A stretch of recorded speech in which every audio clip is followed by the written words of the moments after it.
सत्य कथा, पुरुषार्थ कथा, सुनो सुनो सिद्धार्थ कथा। सत्य कथा, पुरुषार्थ कथा, सुनो सुनो सिद्धार्थ कथा। चढ़ते सूरज सा तेजवान वो कीर्तिमान, हुंकार भरे जब कूच करे, थर थर कांपे आसमान। वो राजपुत्र वो शूरवीर, पर्वत को भेद दे उसके तीर, शांति का स्रोत करुणा की धार, निर्झर झरे मन से अपार। वो राजपुत्र वो शूरवीर, पर्वत को भेद दे उसके तीर, है शाक्य वंश का वो तारा, जगमग है जिससे जग सारा। सत्य कथा, पुरुषार्थ कथा, सुनो सुनो सिद्धार्थ कथा।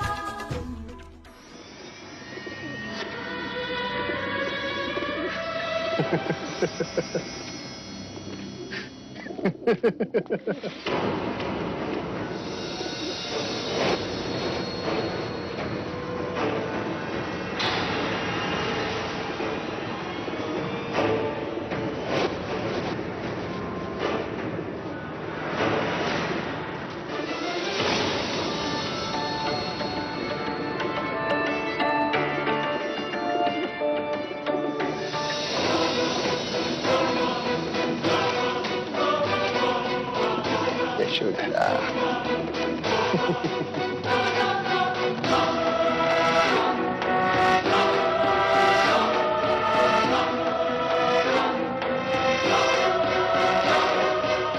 गोपाल, क्या हुआ गोपाल?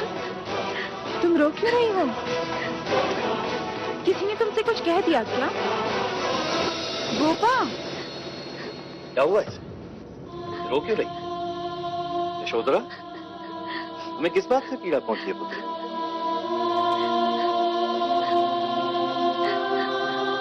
मैंने अभी अभी एक दृश्य देखा। माँ, एक चरवाहा अपनी गाय ले जा रहा था। वो गाय भी खुशी खुशी उसके पीछे पीछे जा रही थी कि अचानक एक धनी वैश्य ने आकर उस गाय को चरवाहे से बलपूर्वक छीन लिया। वो गाय चीखती रही, चिल्लाती रही। बस इतनी सी बात? तुम कहो तो अभी उस गाय को छुड़वा कर वापस उस चरवाहे को लौटवा देते। सच कह रहे हैं आप?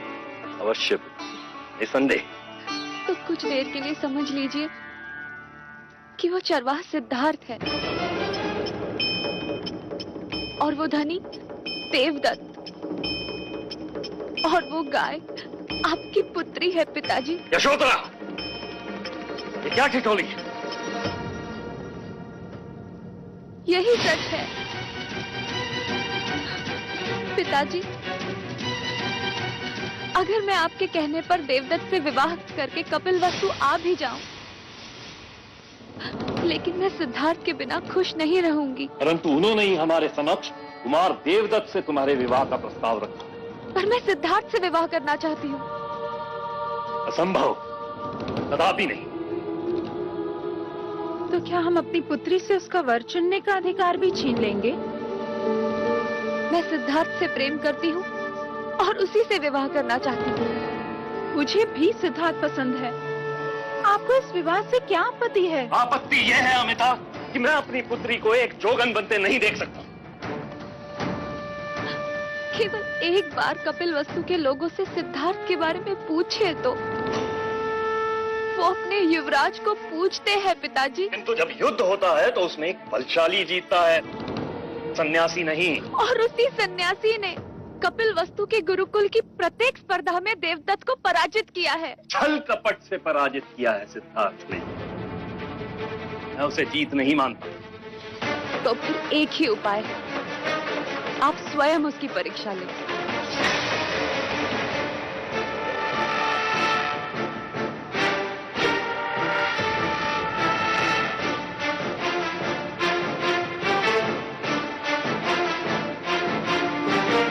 ठीक है, परीक्षा मैं निर्धारित करूंगा और वहां जितने भी क्षत्रिय कुमार आएंगे उनमें से जो भी मेरी परीक्षा में उत्तीर्ण होगा तुम्हें उसी से ही विवाह करना होगा। बोलो, क्या तुम्हें मेरा प्रस्ताव स्वीकार है? हाँ, आप जो परीक्षा लेना चाहे ले लीजिए, परंतु उत्तीर्ण युवराज सिद्धार्थ ही होंगे।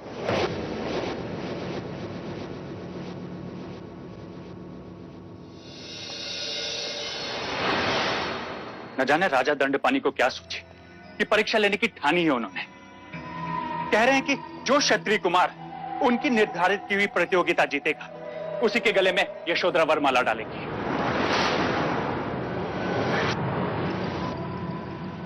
तो आप व्यर्थ चिंतित क्यों हो रहे हैं? राजा दंडपानी की निर्धारित की हुई प्रतियोगिता हमारा देवदत्त ही जीतेगा। परंतु सिद्धार्थ उसे जीतने दे तब ना। कभी कभी जो काम आग से नहीं बनता वो आंसुओं से बन जाता है। अर्थात अर्थात जब मंगला ठान लेती तो वही होता है जो मंगला चाहती।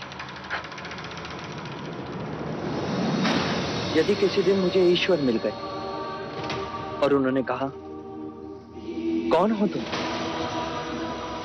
तो क्या कहूंगा मैं जब मैं स्वयं को नहीं जानता? तो जान लो, देख लो, मिल लो मेरी आंखों में स्वयं से। सिद्धार्थ। प्रणाम अंजलि का। आप यहाँ? मुझे बुला लिया होता। आप तो युवराज हैं, मैं आपको कैसे बुला सकती हूँ? क्यों नहीं? क्या ज्येष्ठ की तरह मैं आपका पुत्र हूँ।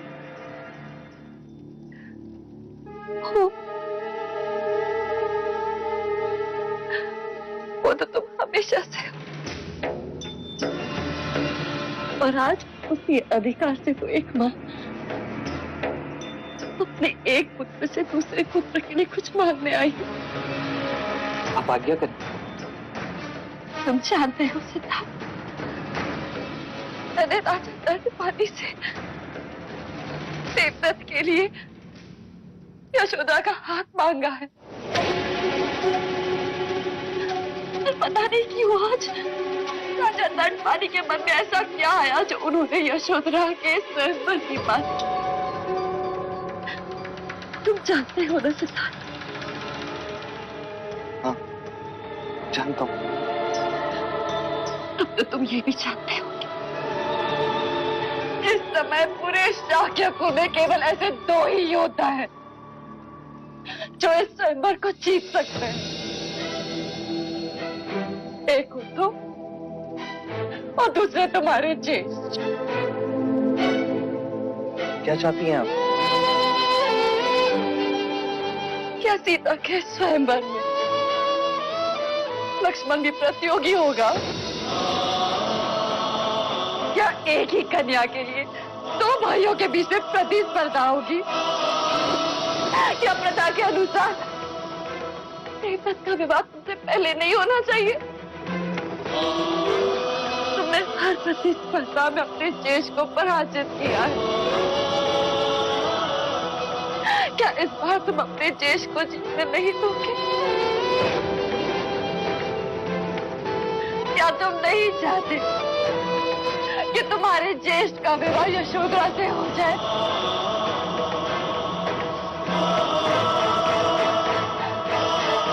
और मैं तो ये भी नहीं चाहती कि तुम पराजित हो।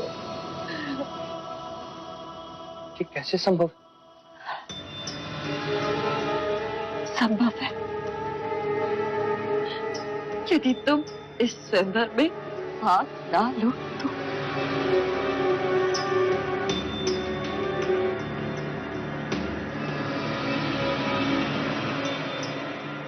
अपनी काकी माँ का मान रखोगे ना पुत्र?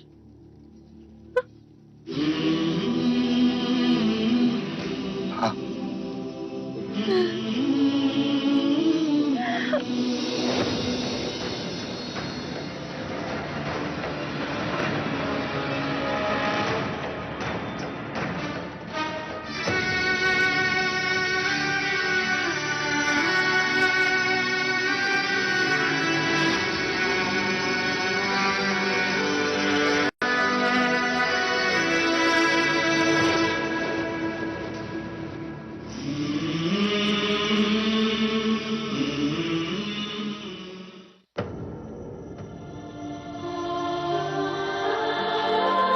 महादेवी, महाराज शुद्धोदन पधार रहे हैं।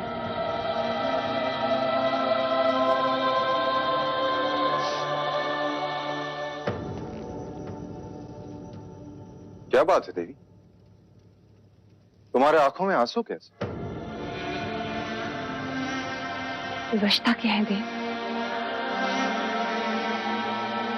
आप शाक्य कुल के महाराज और मैं महादेव, किंतु फिर भी हम अपने पुत्र को वो सुख नहीं दे सकते जो हम देना चाहते और जिसका वो अधिकारी। महादेवी महामाया हमें कभी क्षमा नहीं करेंगे। यही प्रश्न लेकर मैं कुलगुरु वाचस्पति के पास गया था। क्या कहा उन्होंने? देवी, सिद्धार्थ की कुंडली ये कहती है कि उसकी भार्या अत्यंत स्वरूपवान होगी, सौंदर्यवती होगी, पुत्रवती होगी, अपने कुल का मान सम्मान वो बढ़ाएगी, दोनों के स्वभाव ही एक जैसे होंगे और दोनों में अत्यंत स्नेह होगा। किंतु वो यशोधरा नहीं होगी। देवी, वो यशोधरा ही होगी। कैसे दे? सिद्धार्थ की कुंडली और यशोधरा की कुंडली अधिकांश मिलती है। तो उससे क्या हुआ दे? समय ने हमारे होठों पर उंगली जो रखी, हम जान के भी कुछ नहीं कर सकते। विवाह का प्रस्ताव रखने से पहले मंगला दीदी को एक बार पूछना तो चाहिए था। देवी, अपना जी छोटा मत करो। समय ने हमारे होठों पे उंगली अवश्य रखी है, परंतु दंड पानी ने स्वयंवर की बात कहकर हमारी आशा को जीवित रखा है। किंतु उसके लिए सिद्धार्थ को लड़ना होगा। देवी, वो क्षत्रिय है, वो लड़ेगा भी और जीतेगा भी। तुम देखना, जिस प्रकार उसने यशोधरा का हृदय जीता है, वह स्वयंवर भी अवश्य जीतेगा।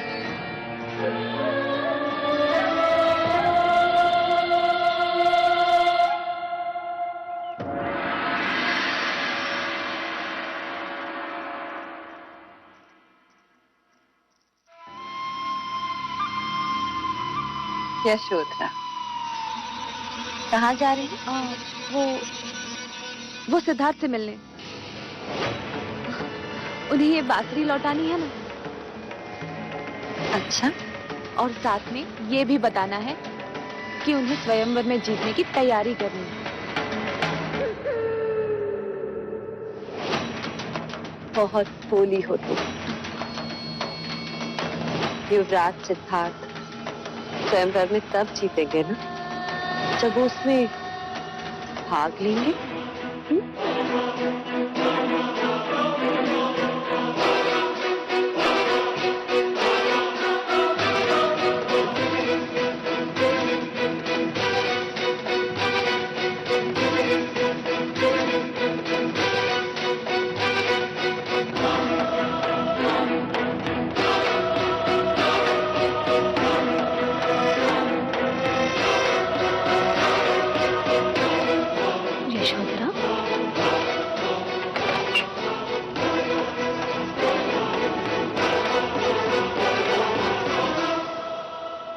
गोपा,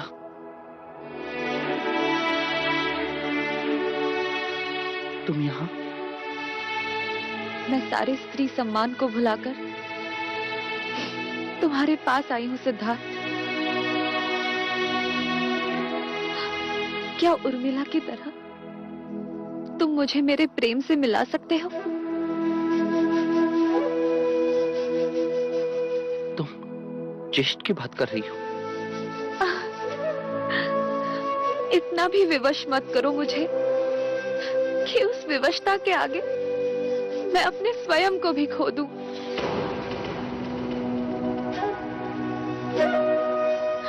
सिद्धार्थ, मैं देव से नहीं तुमसे प्रेम करती हूँ। क्या तुम मुझसे विवाह करोगे?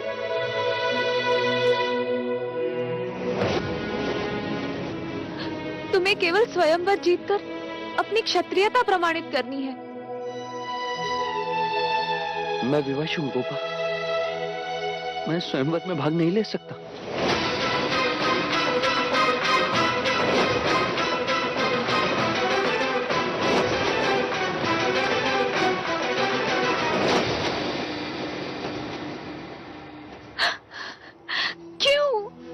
कि ज्येष्ठ तुमसे विवाह करना चाहते हैं। और मैं क्या चाहती हूँ इसकी कोई चिंता नहीं तुम्हें, कोई विचार नहीं। और तुम क्या चाहते हो? बीज तो बो दिए, अब पुष्प को अपनाने से मना कर रहे हो?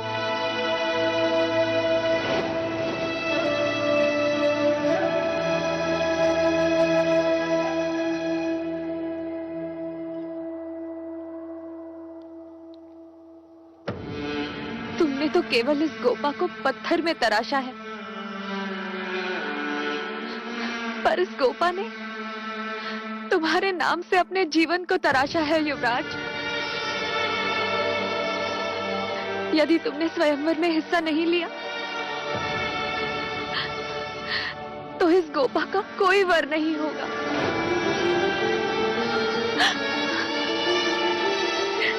गोपा,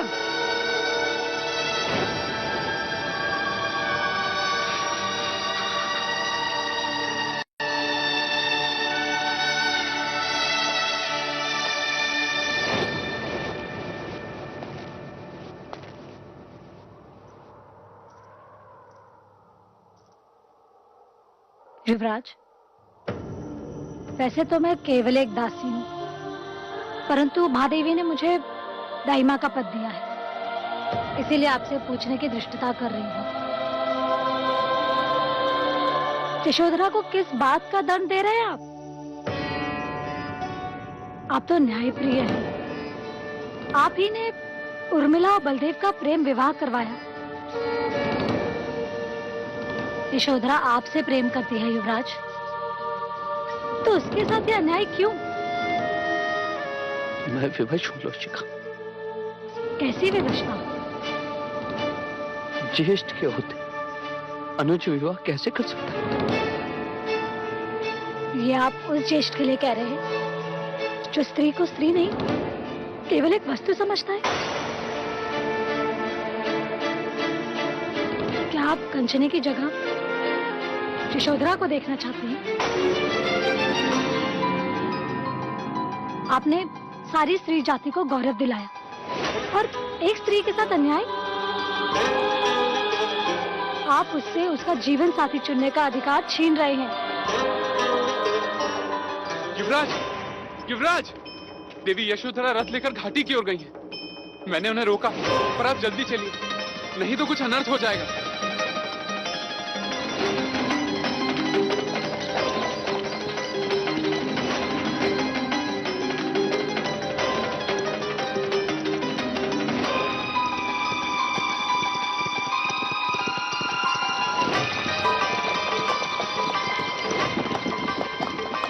गोपा, देवी यशोधरा,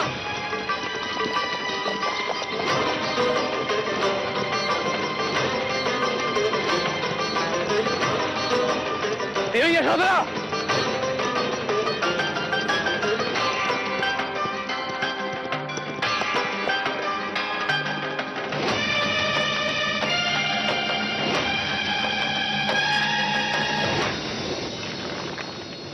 ये तुम क्या कर रही हो गोपा? तुम्हें कुछ हो जाता तो क्या? तुम्हारी तराशी हुई मूर्ति मेरी स्मृति में अमर हो जाती। नहीं गोपा नहीं, मूर्ति पत्थर की होती, मनुष्य में भावनाएं होती।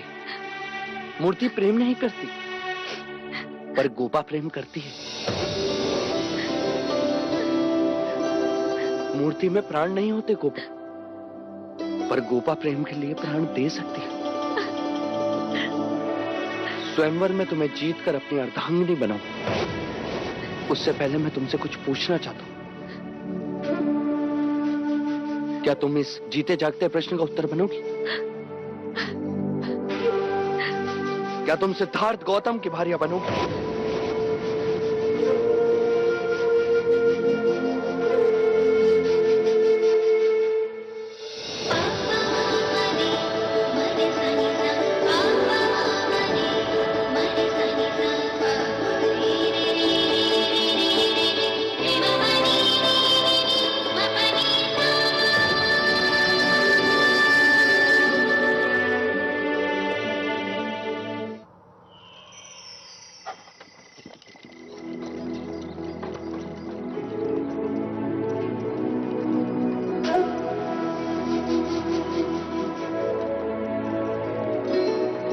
अब तुम्हारी आंखें नम क्यों हैं? सोच रही थी यदि तुम्हें मेरी प्रेम की अनुभूति ना होती तो।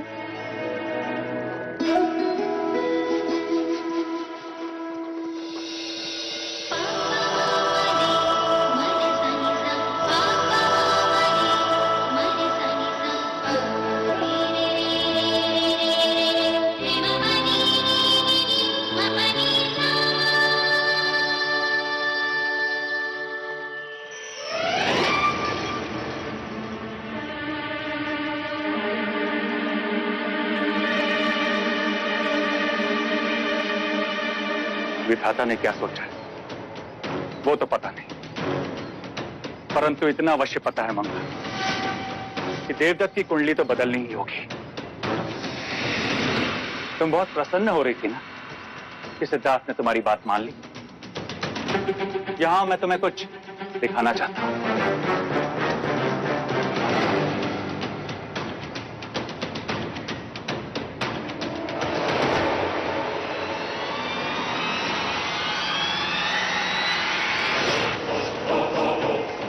चीट करने से देखा अनदेखा नहीं होगा मंगल। सिद्धार्थ आधी रात को यशोधरा के साथ, अर्थात तो स्वयंवर में अवश्य भाग लेगा।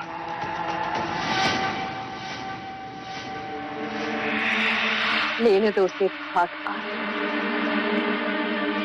परंतु जब तक राजा दंडपानी हमारे पासों से खेलता रहेगा तब तक देवदत्त को इस स्वयंवर में जीतने से कोई नहीं रोक सकता, क्योंकि राजा दंडपानी इस स्वयंवर में वही परीक्षा निर्धारित करेंगे जो हम चाहेंगे।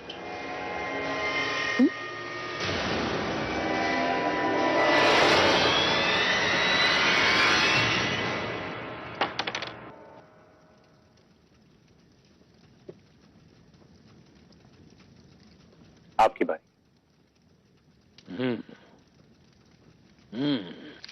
छह गिरे तो घर मिले। हाँ, और स्वयंवर में परीक्षा मन चाही रहे तो देवदत्त और यशोधरा का घर बसे। अवश्य। 6 1 2 3 4 5 6 राजा द्रोणोदन मैं जीत गया। और हम चाहते हैं कि देवदत्त ही जीते। अरे राजा द्रोणोदन, आप खेल चौसर रहे हैं और आपके विचार कहीं और ही चल रहे हैं। सत्य कहा राजा दंडपानी। हम चाहते हैं कि स्वयंवर की निर्धारित परीक्षा क्या होगी ये अंतिम घड़ी तक गुप्त रखी जाए। क्यों? वो इसलिए कि स्वयंवर में कोई अनीति ना हो। अनीति? इसमें अनीति क्यों होगी? अमिता दीदी, बहुत भोली हैं आप नहीं जानते सिद्धार्थ ने कपट कर यशोधरा को अपने मोह जाल में फांसा है। आप तो देवता में थी, आपको क्या पता? हम निर्धारित परीक्षा की घोषणा अंतिम समय पर इसलिए करना चाहते हैं जिसे महाराज शुद्धोधन कोई कपट ना कर सके और परीक्षा निरपेक्ष रहे। आप लोगों की निरपेक्षता से मैं भली भांति परिचित हूँ। मेरी भोली बहन, क्या तुम इस बात से परिचित हो कि हमारे भाई महाराज यशोधरा के साथ सिद्धार्थ का विवाह करवाने के लिए क्यों इतने उत्सुक हैं? वो शाक्य कुल में राजा दंडपानी के बढ़ते वर्चस्व का दमन करना चाहते हैं। अरे ये इस बात पर क्यों ध्यान देने लगी? इन्हें तो मुझसे अधिक अपने बड़े भैया से प्रेम जो है।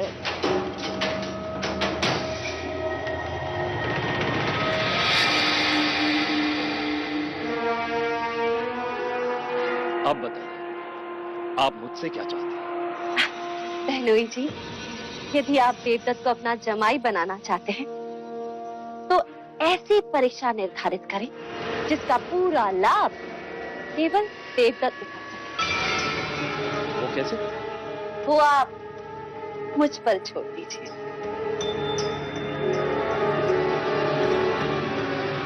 ठीक है, आप जैसा चाहते हैं मैं वैसा ही करूंगा। मैं भी यशोधरा का विवाह एक क्षत्रिय के साथ करना चाहता हूं, किसी कायर के साथ नहीं। सिद्धार्थ को हमें हर हाल में पराजित करना ही होगा।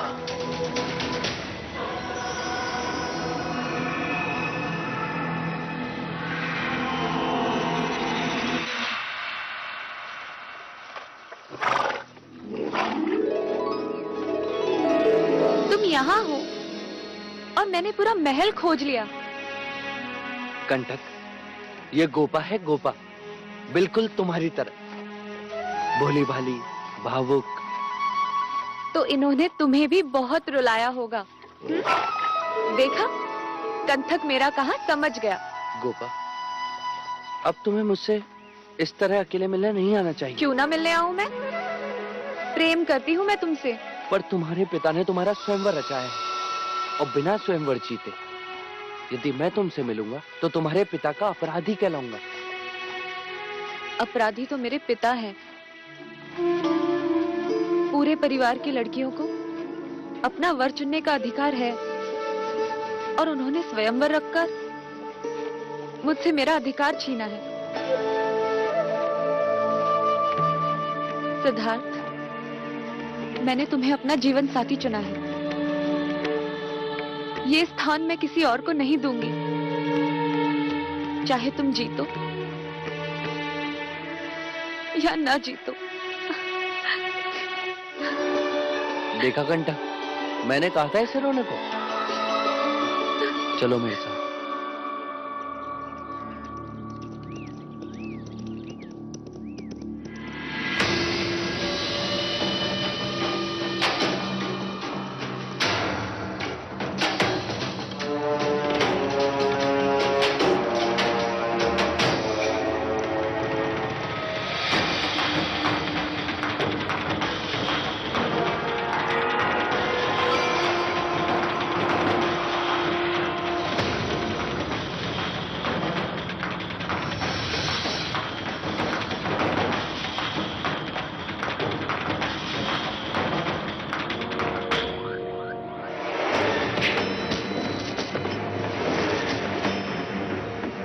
बलदेव, तुम?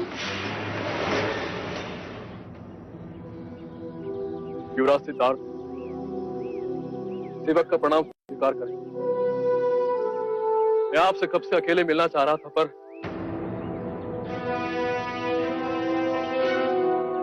ये गोपा है, मेरी उर्मिला। गोपा ये बलदेव है, उर्मिला का पति। निश्चिंत होकर कहो, क्या कहना चाहते हो? युवराज, मैं आपके लिए अत्यंत महत्वपूर्ण सूचना लेकर आया हूं। शाक्य देश पर संकट का संकेत है। कौशल नरेश प्रसन्नजीत अश्वमेध यज्ञ की आड़ में शाक्य देश पर आक्रमण करने वाले।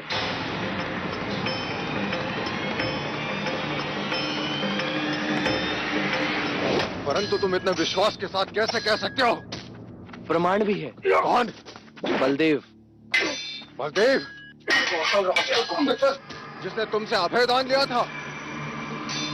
वो राजदूत जिसके पीछे आपने सैनिक भेजे थे।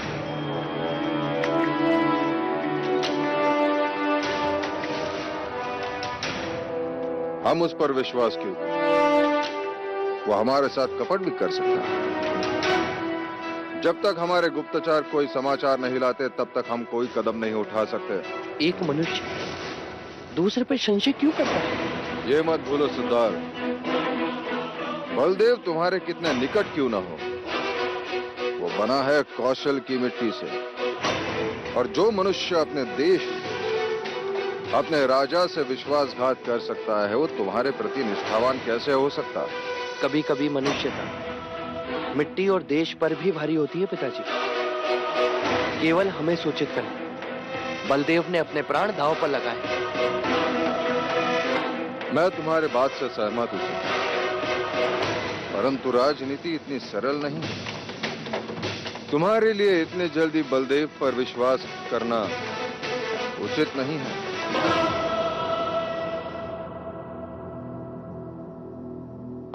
परंतु हम चौकन्ना अवश्य रहेंगे।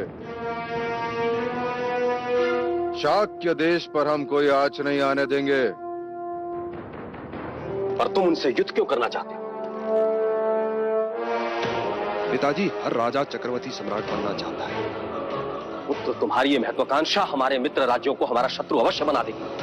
मगध और वैशाली शक्तिशाली राज्य। पिताजी, मुझे केवल शाक्यों पर आक्रमण की अनुमति चाहिए। प्रसन्नजीत, तुम अच्छी तरह से जानते हो कि पश्चिमी देशों का जो भी व्यापार होता है वो हमारे राजमार्ग से होकर जाता है, जिसकी दी हुई चुंगी से हमारा राजकोष छलकता है। कहीं ऐसा ना हो कि सेनापति। जी महाराज।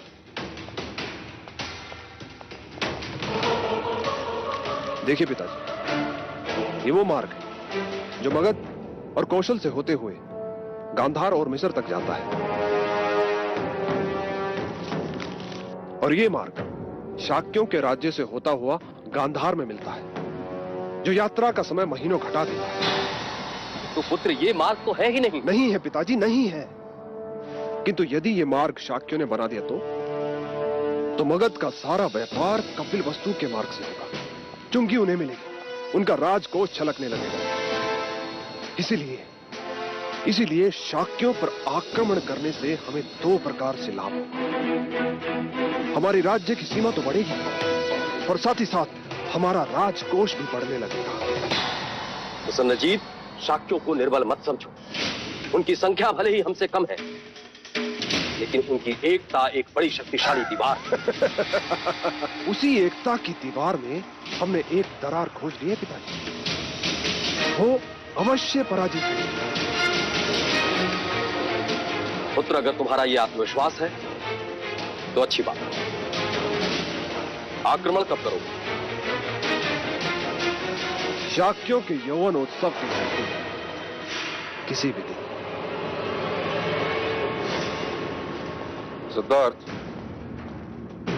क्षत्रियों को जीवन में हर चीज लड़कर ही प्राप्त करनी होती है। हर चुनौती के लिए तैयार रहना है।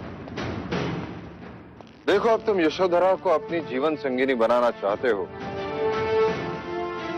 तो उसके लिए भी तुम्हें स्वयंवर में अपने क्षत्रियता का प्रमाण देना होगा, लड़ना होगा। देवदत्त स्वयंवर में तुम्हें चुनौती देने की तैयारियां कर रहा है।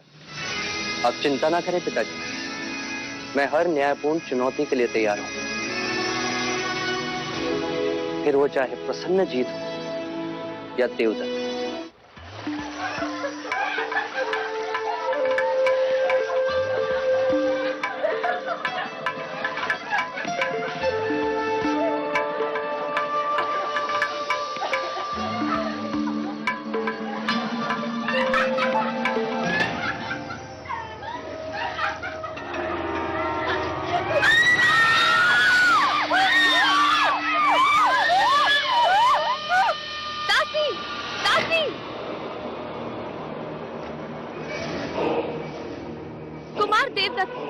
तुम्हें लाज नहीं आई इस तरह वामा कुंड पर आते हुए?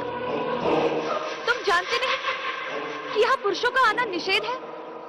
जानता हूँ यशोधरा देवी, पर प्रेमियों के आने में तो कोई निषेध नहीं। उन वस्त्रों को मत छूना देवदत्त, ये तुम्हें शोभा नहीं देता।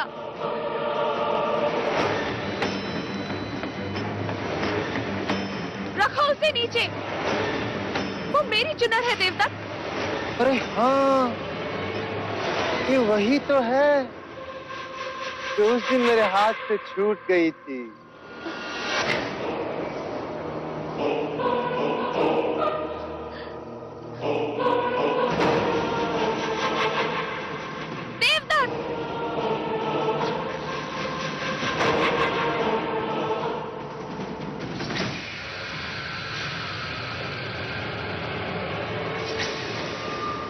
अरे घबराओ मत, मैं तो केवल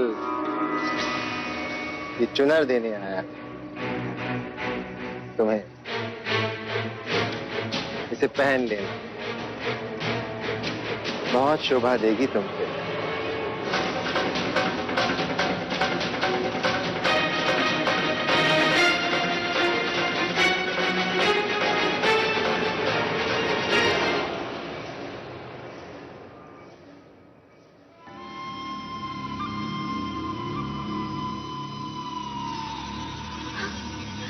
यशोधरा,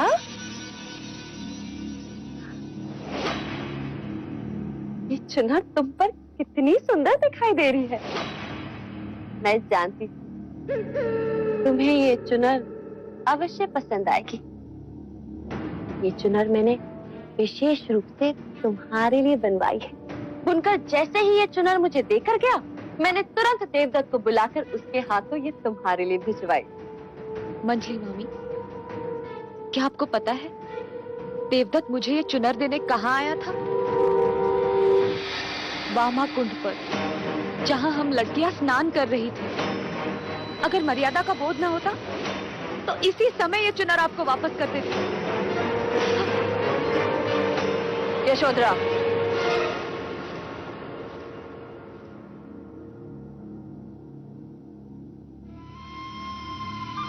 देवदत्त की ओर से मैं तुमसे क्षमा मांगती हूँ।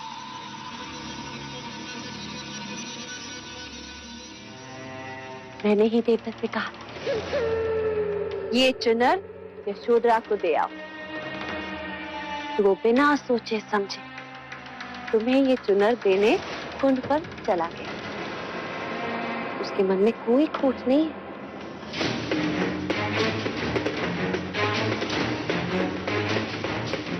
तुम ये बात किसी और से मत कहना।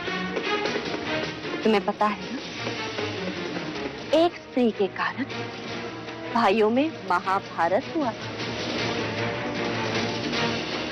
तुम ऐसा कोई कारण नहीं बनना चाहती हो? फिर चाहे तुम आधी रात युवराज के साथ क्यों ना घूमो।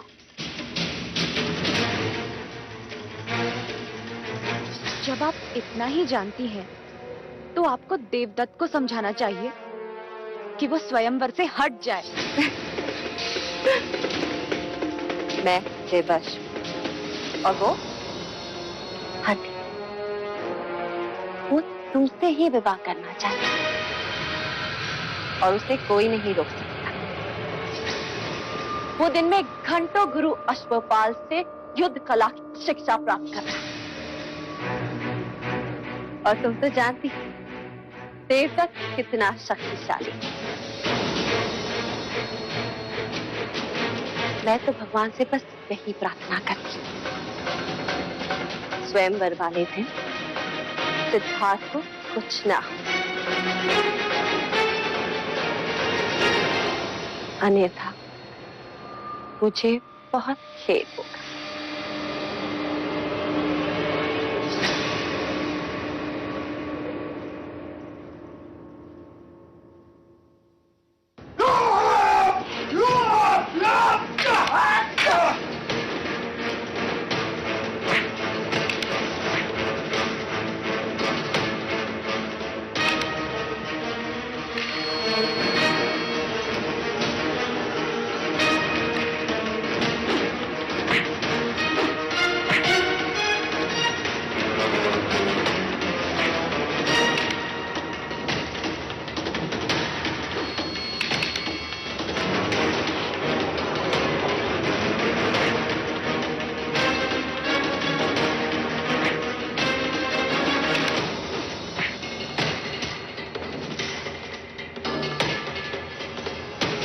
बधाई हो।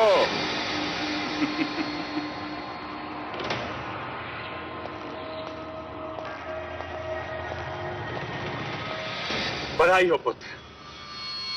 शक्ति के साथ साथ अब तुम्हें चपलता भी आई है, जैसे सिद्धार्थ में। किंतु एक बात का ध्यान रखना कि सिद्धार्थ की उंगलियां तुम्हारी गर्दन तक न पहुंचने पाए, अन्यथा फिर से तुम्हारी नस दबा के वो तुम्हें मूर्छित कर देगा। आप चिंता ना करें पिताजी, अब मैंने सब जान लिया है। चोटी की तरह मसल के रख दूंगा, फिर यशोधरा केवल मेरी होगी, केवल मेरी।